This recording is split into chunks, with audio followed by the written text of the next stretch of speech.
Viewers तेज आपण स्वागत जनाऊँगी आपण प्रिय YouTube channel all in one को बंधु मैंने देखूँ ओडिशा स्टाफ सिलेक्शन कमिशन हो पारे, Odisha subordinate staff selection commission हो पारे, ओडिशा पब्लिक सर्विस कमिशन हो पारे, आपणकर जो स्टेट सिलेक्शन बोर्ड एसएसबी हो पारे, सबू विभागर जो मैंने कि रही अध्यक्ष समस्त सहित माननीय मुख्यमंत्री जे कि रही मोहन चरण माझी गतकाली आलोचना कर आई एंड पीआर डिपार्टमेंट तरफ जो विज्ञप्ति प्रकाश पाई आगामी 5 वर्ष राज्य सरकार पक्षर जो सब सरकारी निजुक्तिर लक्ष्य रखा से विषय में डिटेल्स आपको जनइबी।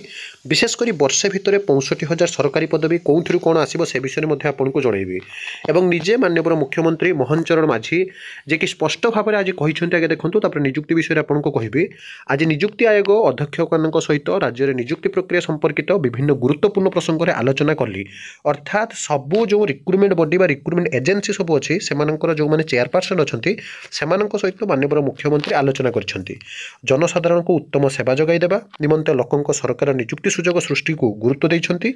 निजुक्ति प्रक्रिया को त्रुटि शून्य निरपेक्ष करबा पई परामर्श देइछंती। आपनकर जो ट्रांसपेरेंसी और ट्रांसपेरेंसी कथा कह जाउछे त्रुटि शून्य और निरपेक्ष सहित आपण मान जदि देखिबे पार्शियलिटी रहिबो नाही। विशेषकर जो देखिबे टाइम लिमिट और आपनकर जोटा कि त्रुटि शून्य सहित आपनकर जोटा कि करप्शन उपर सब प्रश्नवाची सृष्टि होतिला सेठू दूरे रही सरकार जहाँकि निजुक्ति प्रक्रिया करिवे बोली कहउछंती।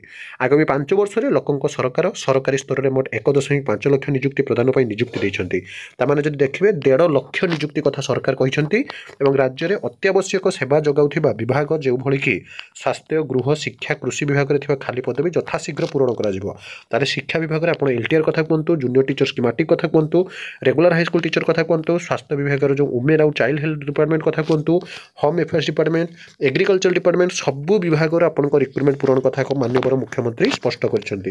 विशेषकर कोरापुट जिला जयपुर में ओडिशा लोकसेवा आयोग एक परीक्षा केन्द्र खोल आपड़ जो देखिए एथि सहित अनुसूचित वर्गर खाली पदवी पूरण पर स्वतंत्र अभियान आरंभ करने निष्पत्ति नहीं जाइए। एससी एसटी डेभलपमेंट आपंकर जहाँकि गुरुत्व दिज्व राज्यर युववर्ग उज्जवल भविष्य निजुक्ति प्रक्रिया को आहरी त्वरान्वित करने सह आसंता मार्च 31 तारीख सुधा पदवी खाली पूरण पर प्रस्ताव आगत कर निर्देश दिया सरी।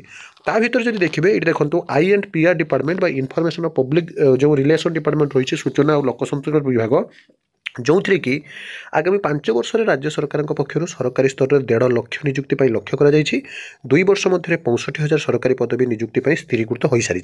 ताल देखो यही 2 वर्ष मध्य आपंकर 65,000 निजुक्ति दे दिया। आज इंग्राजी नववर्ष प्रथम दिन में राज्य सरकारी विभाग गुड़िक खाली पड़ा पदवी पूरण पर राज्य सरकार विभिन्न निजुक्ति आयोगर अध्यक्ष मान सहित एक बैठक होता। अर्थात सबू डिपार्टमेंट जो रिक्रुटमेंट एजेन्सी आपंकर चेयरपर्सन मैंने रही अध्यक्ष मान रही सहित बैठक बसी और निजुक्ति आयोगर अध्यक्ष मान सहित बैठक में अध्यक्षता करते माननीय मुख्यमंत्री। निजुक्ति प्रक्रिया को त्रुटि शून्य निरपेक्ष और त्वरान्वित भाव करने मुख्यमंत्री गुरुत्व आरोप करते आपण सीधा सड़क स्पष्ट जहाँकि आई एंड पीआर डिपार्टमेंट आपने देखिपारे। तो डेफिनेटली जो सब रिक्रुटमेंट आपंकर बाकी अच्छी बहुत जल्दी आपंकर पूरण हम विशेषकर टीचर रिक्रुटमेंट बहुत जल्दी पूरण हम बोली स्पष्ट दिया कहुई। आपने देखिपे ये सबू विभाग जो मैंने भी अध्यक्ष मैंने रही आपने देखिपारे जहाँकि अच्छा। तो यही सब ऑथेंटिक जेन्युइन और ट्रस्टेबल इनफॉरमेशन जितेबाला भी जहाँ अपडेट आसूँ पाइबा चैनल को सब्सक्राइब लाइक शेयर करूँ। विदाय दिंतु एक नुआ वीडियो सहित पुणी थे आपको आसबि। बंदे उत्कल जननी।